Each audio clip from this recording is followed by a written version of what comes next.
وَمَن يُوقَ شُحَّ نَفْسِهِ فَأُولَٰئِكَ هُمُ الْمُفْلِحُونَ، اور جنہوں نے پہلے سے اس شہر اور ایمان میں گھر بنا لیا، دوست رکھتے ہیں انہیں جو ان کی طرف ہجرت کر گئے اور اپنے دلوں میں کوئی حاجت نہیں پاتے، اور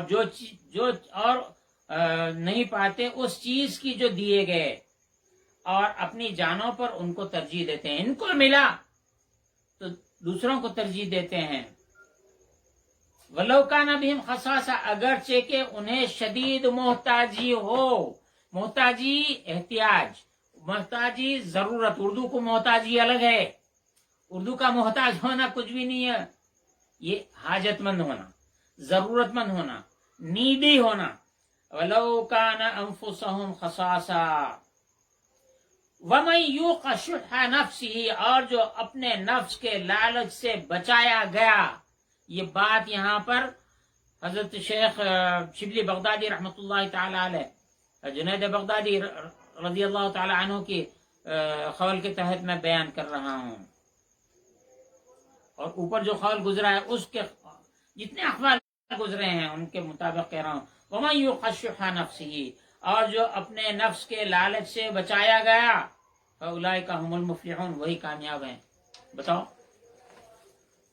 فخر و فاخر پہ انگلی اٹھانے والے، صوفیہ کی کردار پہ انگلی اٹھانے والے۔ بات دراصل یہ ہے، ہر ایک کا توکل الگ الگ ہے۔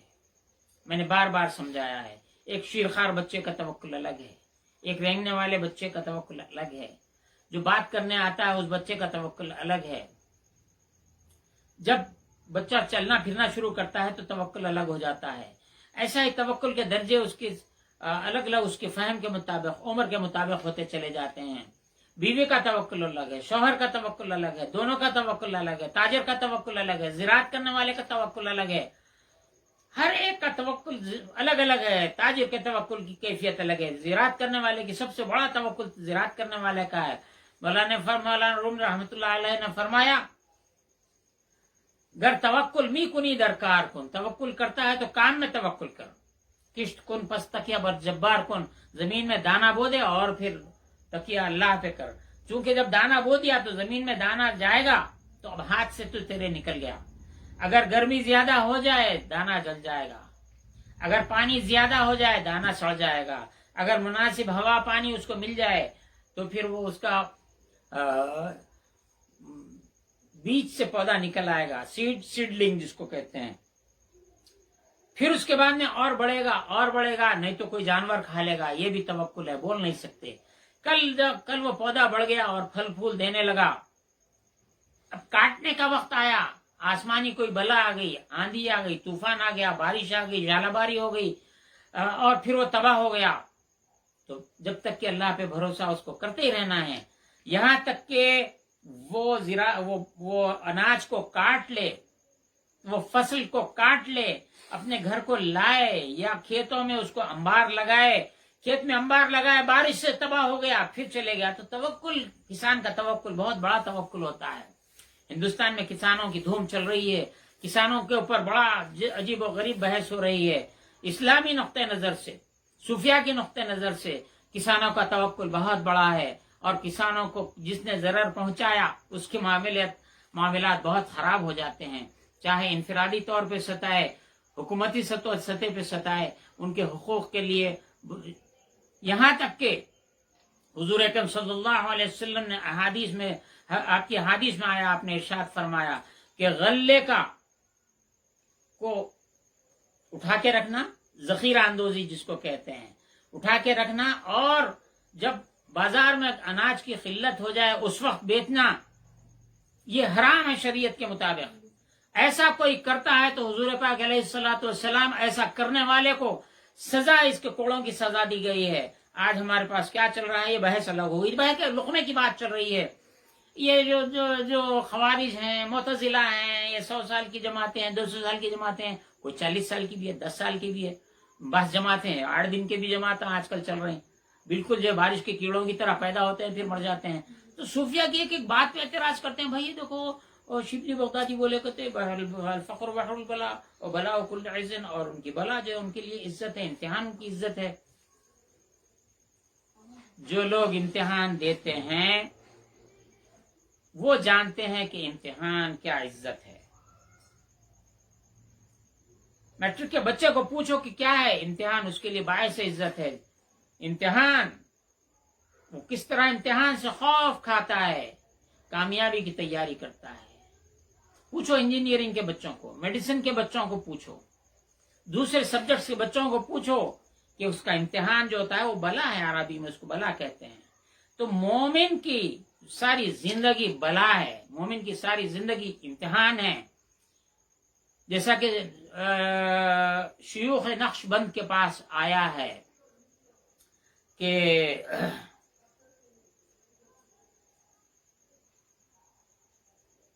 اپنی سانس پہ نظر رکھو، سانس کے آنے جانے پہ نظر رکھو، اور نظر بر قدم ہے، ہر قدم پہ اپنی نظر رکھو. قدم اس کی مرضی کے موافق اٹھ رہا ہے یا مخالف اٹھ رہا ہے. ایک ایک قدم جو اٹھاتے ہیں، ظاہری معنی تو یہ ہے کہ جو قدم ہیں آپ جو چل رہے ہیں یہ قدم بھی ہیں، اور جو معمولات دنیا ہیں، معاملات دنیا ہیں، جو ڈیلنگس ہے، ڈیلی روٹین ہے، کام ہے، ان کاموں کو دیکھو، اس کو بھی قدم کہتے ہیں. دیکھو کیا ہے، اس وقت تو ایجیٹیشن چل رہا ہے بھائی انڈیا میں. گورنمنٹ کا اگلا قدم کیا ہوتا ہے، means what is the next step. یہاں پہ ہم جو قدم رکھے ہیں وہ قدم نہیں ہے. حکومت کیا اقدام کرتی ہے، اس کا کیا ایکشن ہوتا ہے. ارے بھائی کسان کیا ایکشن کرتے ہیں، اپوزیشن کا کیا ایکشن ہے. تو یہ اقدام ہے. تو فقیر جب کوئی کام کرتا ہے، ارادہ کرتا ہے، تو یہ اس کا اقدام کہلاتا ہے، اس کا قدم. ہوش در دم، سانس جو آ رہی ہے اس پر نظر رکھنا اور دیکھنا کہ جو سانس آ رہی ہے یہ اللہ کی نعمت ہے.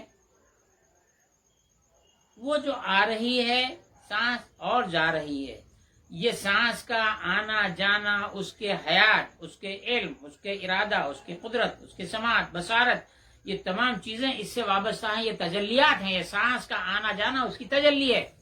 تو اس کو ضائع مت ہونے دو، یہ اللہ کی تجلی ہے. ہوش در دم، دم یعنی سانس. سانس نہ غفلت سے آئے نہ غفلت سے جائے. سلطان المشائخ نظام الدین اولیاء محویلائی کے ملفوظات قوام العقائد میں لکھا ہے کہ اس آیت مبارکہ بِأَيِّ ذَنبٍ قُتِلَتْ، اللہ تعالیٰ اس سانس سے پوچھے گا. یہاں پر عام طور پر مفسرین یہ کہتے ہیں ان لڑکیوں کو جو زندہ دفن کر دیا گیا ان کے بارے میں یہ آیت ہے. اللہ تعالیٰ ان سے پوچھے گا کہ اے لڑکی تجھے کس گناہ میں اس نے قتل کیا ہے. محو الہی نے فرمایا یہ سانس ہے، یہ نفس ہے. جو سانس اللہ کی یاد کے بغیر آئی اور اللہ کی یاد کے بغیر گئی، اللہ تعالیٰ ان سانسوں سے پوچھے گا بِأَيِّ ذَنبٍ قُتِلَتْ، کس گناہ میں تو ماری گئی. تو ہوش در دم، نظر بر قدم. قدم مراد یہ فٹ نہیں ہے، یہ تو ہے ہی ہے. آپ چلنا بھی ہے، جو چلتے وقت بھی اللہ اللہ اللہ اللہ اللہ یہ تو کرنا ہی کرنا ہے آپ کو. لیکن جو آپ کے اسٹیپس ہیں آپ کی لائف کے، صبح نیند سے بیدار ہونا اور پھر سونے تک، سونے کے بعد میں پھر آرام کے، تو ہر چیز میں اللہ تعالیٰ کی رضا، حضور کی سنت کو پیش نظر رکھنا ہے صوفیہ کے اصولوں میں سے. بہرحال یہاں لقمے کی بات چل رہی ہے. تمام کائنات چھوڑ ایک لقمے پہ فقیری آ کے ٹک گئی ہے.